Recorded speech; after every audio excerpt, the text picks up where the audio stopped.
Good morning students. देखिए बेटा, जैसा आप सभी लोग जानते हैं कि आज मैं आप लोग को वॉइस पढ़ाने जा रहा हूँ। तो वॉइस में आज मैं आप लोग को बताने जा रहा हूँ कि जो इम्परेटिव सेंटेंस होते हैं उनको पैसिव वॉइस में कैसे बदलते हैं। तो आप यहाँ पे लिखा हुआ देख पा रहे हैं, there are 4 rules to make imperative sentence. कि इम्परेटिव सेंटेंस बनाने के टोटल 4 नियम होते हैं। तो 4 नियम में मैंने आपको यहाँ पे 4 फॉर्मूले लिखे हैं, आप देख पा रहे होंगे। यू आर ऑर्डर्ड, या यहाँ पर आप रिक्वेस्टेड कर सकते हैं, एडवाइस्ड कर सकते हैं। अगर जैसा भी सेंस आ रहा है, अगर आपको ऑर्डर का सेंस लग रहा है तो आप ऑर्डर्ड लगाइएगा, ऑर्डर्ड लगाइएगा, थर्ड फॉर्म यहाँ पे होनी चाहिए। रिक्वेस्टेड लगाइएगा अगर सेंस प्लीज़ का आ रहा है, काइंडली का आ रहा है। एडवाइस्ड लगाइएगा अगर आपको सलाह लग रही है। तो यू आर ऑर्डर्ड, फिर आगे टू लिखेंगे, टू के बाद वर्ब की फर्स्ट फॉर्म लिखेंगे। उसके बाद आप अगर ऑब्जेक्ट लिखना चाहें या सेंटेंस में हो तो आप लिख दें। नेक्स्ट है यहाँ पे दूसरा नियम ये है कि यहाँ पे सबसे पहले ऑब्जेक्ट आना चाहिए, फिर शुड आना चाहिए, फिर बी आना चाहिए। बी के बाद वर्ब की थर्ड फॉर्म आना चाहिए। जैसा आप सभी लोग जानते हैं कि पैसिव में थर्ड फॉर्म की ज़रूरत होती है। और चाहे तो इस सेंटेंस को यहीं पर छोड़ दें, या चाहे तो यहाँ पे बाई यू करके सेंटेंस कर दें। ठीक है, बाई यू ही करना है क्योंकि इम्परेटिव सेंटेंस में बाई यू ही लगता है, यू छुपा होता है इम्परेटिव सेंटेंस में। थर्ड रूल जो है यहाँ पे लिखा हुआ है, it is suggested that you should, इतना आपको लिखना है। उसके बाद वर्ब की फर्स्ट फॉर्म लगानी है। ये तो बहुत ही आसान है। और यहाँ पर देखिए फोर्थ नियम ये है कि लेट लिखेंगे, लेट के बाद ऑब्जेक्ट लिखेंगे, ऑब्जेक्ट के बाद बी लिखेंगे, बी के बाद वर्ब की थर्ड फॉर्म लिखेंगे। अगर आप चाहें उसमें बाई यू लगाना चाहें तो लगा सकते हैं। ठीक है, तो ये 4 नियम है। देखिए 4 नियम में मैं ये वाला सेंटेंस कैसे बनाता हूँ। तो यहाँ पर लिखा हुआ है open the door, open the door. तो मैं देखिए सबसे पहले ऊपर वाले से बनाने जा रहा हूँ, मतलब इस वाले से बनाने जा रहा हूँ। अब ये कैसा सेंटेंस लग रहा है, ओपन द डोर, दरवाज़ा खोलो। आपको लग रहा है ये रिक्वेस्ट कर रहा है, नहीं, प्लीज़ की तो कोई बात नहीं है। एडवाइस भी नहीं दे रहा है, ऑर्डर दे रहा है। तो आप लिखें you are ordered to. Okay, यहाँ तक चलिए लिखते हैं। तो आप लिख देंगे यू आर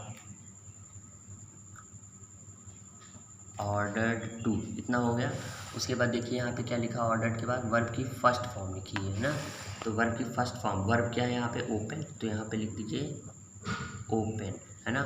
ओपन लिखने के बाद देखिए यहाँ पे क्या लिखा हुआ है, वर्ब की फर्स्ट फॉर्म के बाद ऑब्जेक्ट लिखा है। तो भाई ऑब्जेक्ट यहाँ पे क्या है, द डोर। तो यहाँ पे आप लिख दीजिए द डोर। ओके, इस सेंटेंस को दूसरे तरीके से भी लिखा जा सकता है, दूसरे वाले नियम में। चलिए इस वाले में आते हैं। यहाँ पे सबसे पहले क्या लिखा है, ऑब्जेक्ट, है ना। ऑब्जेक्ट के बाद शुड, फिर बी, फिर वर्ब की थर्ड फॉर्म। पहले ऑब्जेक्ट, ऑब्जेक्ट क्या था, द डोर, फिर शुड था, उसके बाद बी था, है ना। देखिए यहाँ पे ऑब्जेक्ट था, शुड था, बी था, और वर्ब की थर्ड फॉर्म। वर्ब की थर्ड फॉर्म क्या है यहाँ पे, वर्ब क्या है यहाँ पे, ओपन। तो ओपन की थर्ड फॉर्म क्या हो जाएगी, ओपेंड। ओके, अब अगर आप चाहें तो यहाँ पे बाई यू लिख दें आगे, और ना चाहें तो कोई बात नहीं। अगर यहाँ चाहें तो आप लिख सकते हैं बाई यू, अदरवाइज़ कोई बात नहीं। ठीक है ना। एक और नियम भी है, तीसरा वाला। तीसरे वाले नियम में देखिए आप लिखा है, it is suggested that you should, और उसके बाद वर्ब की फर्स्ट फॉर्म। तो इतनी बात तो आपको लिखनी ही लिखनी पड़ेगी, it is suggested that you should. तो आइए लिख देते हैं, it is suggested that you should। Okay, you should के बाद यहाँ पे क्या लिखा, वर्ब की फर्स्ट फॉर्म लिखी है। तो वर्ब की फर्स्ट फॉर्म क्या है, ओपन है, ओपन द डोर। ठीक है ना। और भी एक और नियम भी बन सकता है, ये देखिए लेट वाले से हम बना सकते हैं। लेट वाले से कैसे बनाएंगे, यहाँ पे सबसे पहले लेट लिखिए, लेट, उसके बाद ऑब्जेक्ट, ऑब्जेक्ट क्या था, the door, let the door, फिर क्या लिखा है, बी लिखा है, बी लिख दिया, और वर्ब की थर्ड फॉर्म यानी कि ओपेंड। अब अगर आप चाहें तो यहाँ पे जो है बाई यू लिख दें, ना चाहें तो छोड़ दें, कोई बात है। तो आप देख पा रहे हैं इम्परेटिव सेंटेंस में कैसा भी सेंटेंस आ जाएगा, आप उसको चारों तरीके से बना सकते हैं। ओके, नेक्स्ट एक और एग्जांपल देख देते हैं। जैसे लिखा है लीव द रूम, तो लीव द रूम में आप सबसे पहले फर्स्ट वाला एग्जांपल ले सकते हैं। जैसे you are ordered to leave the room. चौथे नियम से अगर आप बनाना चाहें तो चौथा नियम भी लगा सकते हैं कि द रूम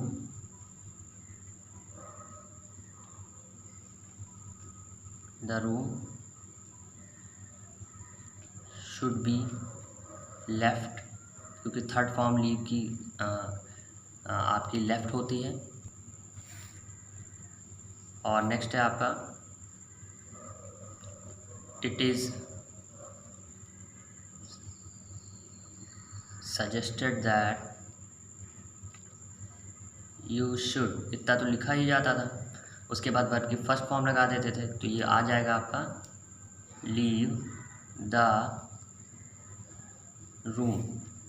तो कोई भी आप लगाइएगा एग्ज़ाम में, ऐसा कोई वो नियम नहीं होगा कि बेटा कि यही वाला लगाइए, नहीं तो गलत हो जाएगा। यही वाले से कोई मतलब नहीं होता है।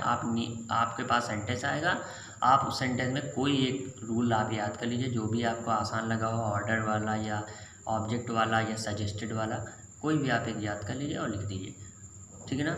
एक लेट वाला था, लेट के बाद ऑब्जेक्ट आना था, लेट द रूम, फिर बी आया था, उसके बाद थर्ड फॉर्म आई थी लेफ़्ट, ठीक है ना। तो आपको एग्ज़ाम में कोई एक सेंटेंस बना के दिखाना है, मतलब उन चारों फार्मूले में से कोई एक फार्मूला जो आपको आसान लग रहा हो वो आप कर सकते हैं। देखिए बेटा, ये जो डोंट वाला आ जाता है, कभी कभी इम्परेटिव सेंटेंस में निगेटिव हो जाता है, जैसे do not open the door या डोंट ओपन द डोर, इस टाइप के आ जाता है। तो घबराने की बात नहीं, इसमें बस नॉट लगा देना है और कुछ नहीं करना है। जैसे यहाँ पे फर्स्ट वाले नियम से चलते हैं, तो you are ordered not to open the door, okay. चौथे नियम से अगर आप बनाना चाहिए, जैसे कि रूम वाले से उससे बनाना चाहिए, शुड वाले से बनाना चाहिए, तो सबसे पहले object the door should not be opened, केवल नॉट लगाना है, क्योंकि नॉट वाला है तो नॉट लगाना है और कुछ नहीं करना उसमें। इट इज़ सजेस्टेड से बनाना चाहिए तो आप बना सकते हैं it is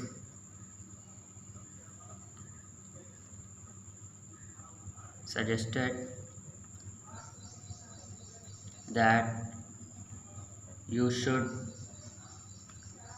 not open the door।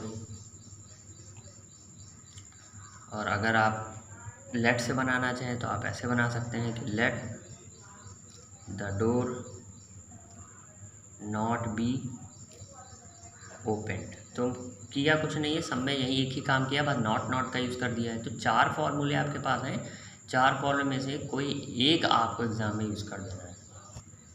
कोई एक फार्मूला बेटा जो भी आपको आसान लग रहा है वो आप एक याद कर लीजिए, एग्ज़ाम में जो है जब आएगा तो आप उसी एक फार्मूले से बना दीजिएगा, चाहे कैसा भी सेंटेंस हो। आपका इम्परेटिव सेंटेंस अगर है तो वो इन चारों फार्मूले से बन जाएगा।